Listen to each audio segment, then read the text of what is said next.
As soon as he sat upon the meteor bed with sleepy Knight's filthy Arunite eyes, a friend came and said that the letter had come from Vaishali and handed over the script. The meteor script was read with broken eyes after breaking the coin. Shiva Mishra writes, "Daughter, I have received the news of Chand's death. Your maternal debt has been paid, but the infant lineage is not yet exhausted. Remember." While cutting the letter in another mind, Ulka Pangshu laughed and said, "Saki, Janice, father has forgotten one thing. He did not remember that the blood of the infant was flowing in my body."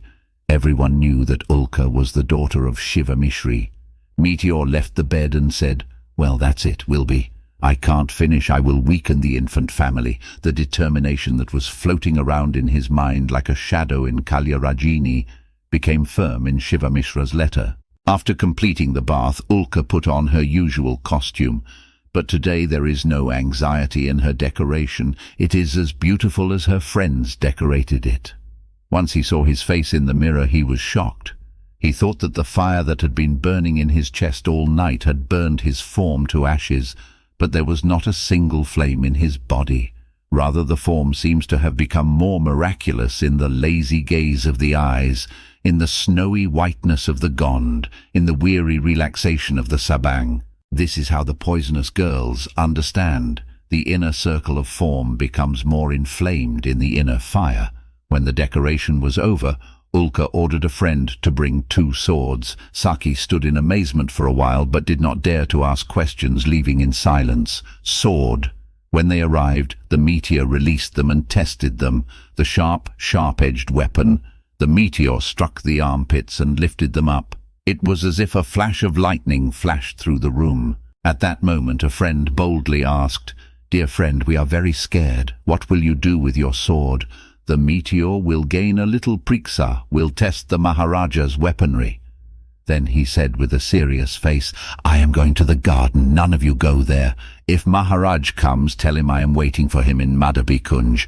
He marched towards the garden with his sword in his hand.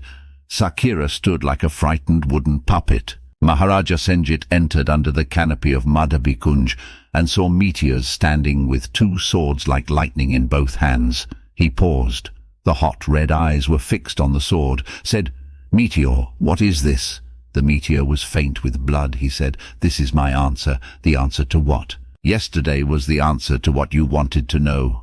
Senjit anxiously moved towards Ushkar. Standing in front of him, he said in a thunderous voice, "Meteor, is this a new trick again today?"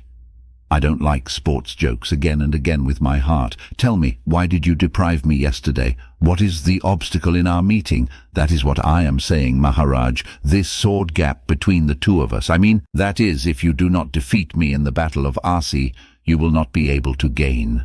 Maharaj seemed to be stunned. He said, "What is he?" Meteor turned to the other side and said, "This is the traditional custom of my family." This time there was a wonderful change in the face of the king. In an instant, the grief-marked line disappeared and the face was illuminated with the light of joy. He said, "This is the obstacle."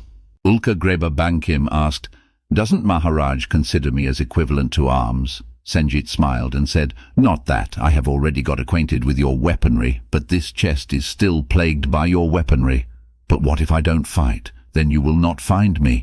What if I accept it by force?" "Don't wear that either. This sword will stop you." Saying good da obstacle dick, the Maharaja spread his arms with a smile and proceeded.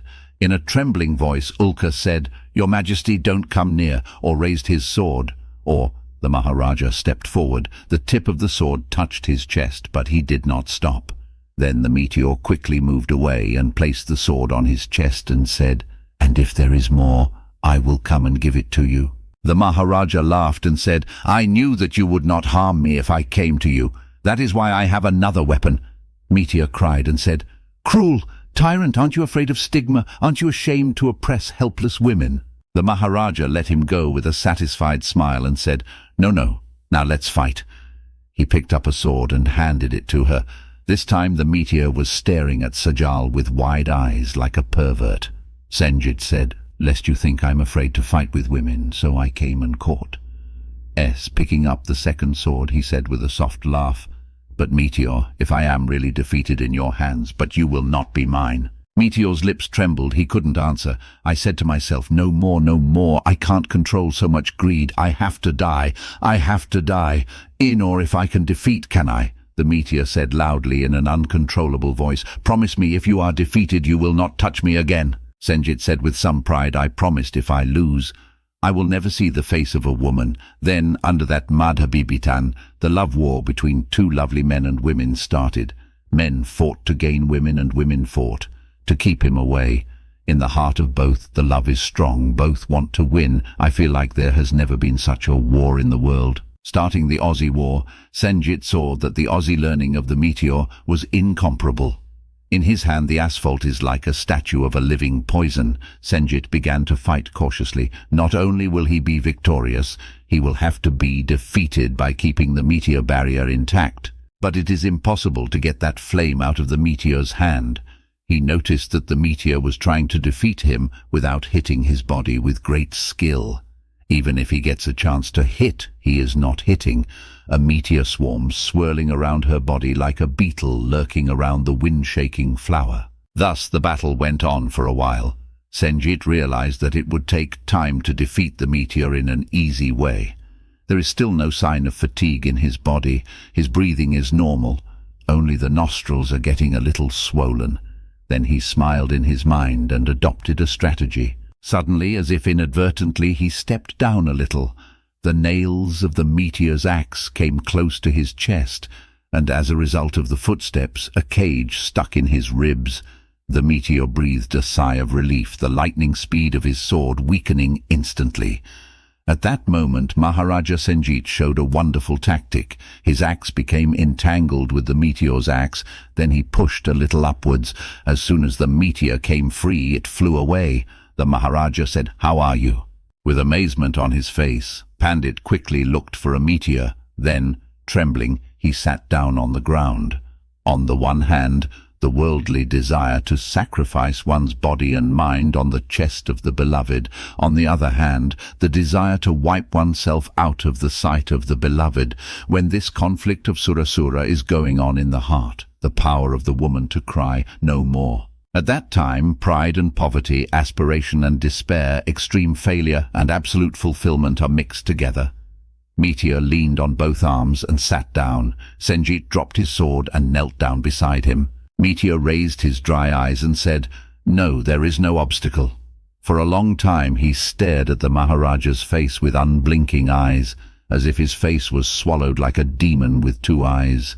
The Maharaja also became fascinated and started looking at the meteor. His face is full of cheers. He thought, "Love, so sweet I did not know for so long. Meteor, you taught me to love. Meteor lover." The Maharaja could not see what was in the eyes of the meteor. Meteor was thinking then, "I didn't get it. I didn't get it, honey. I never found you." Outside the grove, hearing the anxious Saki's bracelet, the external consciousness of the two came back.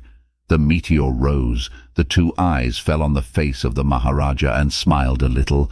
Then he said in a low, very muffled voice, "I will be waiting for the Maharaja in the living room this evening." The oil of the lamp is running out. The moon in the sky is also decaying. There is no delay at the end of the sad story of the poisonous meteor. The Maharaja came at midnight. The meteor was standing alone in the middle of the flower-scattered dormitory, a bunch of lotus cork in his hand. Senjit hugged him with both arms. The bunch of lotus cork remained in the middle of both breasts. Meteor, Pranamoyi. With great emotion, the meteor stopped holding Maharaja's chest. There was a slight pain in his chest, thought joy pain. The meteor fell on his chest. He smiled sweetly and said, "Darling, don't relax your arms. Let me die like this." Senjit let him go. The lotus corks fell off the barrier of full union. Then the Maharaja saw that a sharp knife with a sharp point was piercing the meteor's chest. He stabbed her in the chest. Senjit shouted like crazy, "Meteor, destroyer, what did you do?" Ulka hugged his voice and gave an indescribable smile, saying, "Now there is nothing else, only love. Beloved, come closer. I can't see you well." Senjit picked him up on his chest and said, "But why? Why, Meteor? Why did you do that?" The smile on Meteor's face gradually faded. 2 drops of water rolled down his eyes. Shiva Mishra's vengeance did not succeed in the service. 1,500 years later, a crooked Brahmin completed his pioneering work. In this tragic drama of the distant past, I did not mention the role I played in this national anthem. There is no need to do. Maybe I came down as a clown. Maybe I carried the royal crown on my forehead, or maybe I carried it in the vulture's vulture. Guess what the reader will. I will not object. Just one question that comes to mind from time to time sitting in this unreformed 20th century. If the meteor was the beloved poisonous girl, then not Senjit. Why did he die in despair? Check out some of my other videos. Don't forget to like and subscribe to the channel. New videos every day. Good luck and take care of yourself.